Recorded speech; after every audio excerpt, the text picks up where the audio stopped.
Napapanood na ba ang lahat ng Volume 2 ng Stranger Things 5? Nako, sinasabi ko sa inyo, kasi simula ko pa lang, oo. Nasa episode 5 pa lang ako.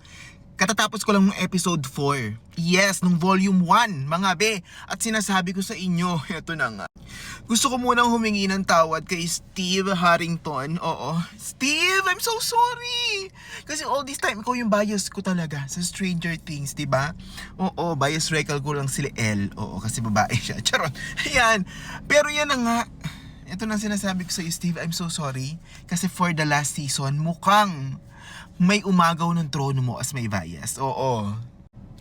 At walang iba kundi si Will Byers, mga be. Sinasabi ko sa inyo, Will, you have the will to take me. Yes! Taray naman daw.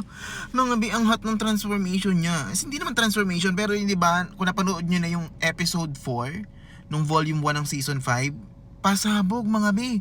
Ang hot ni Will, oo. Talagang pwede niya rin kontrolin talaga yung buhay ko. Ganoon yung atake. Ayan, watch ng Stranger Things and excited na ako dun sa finale ng New Year's Eve. Ay, pasabog yun for sure. Oh, may miss ko sila.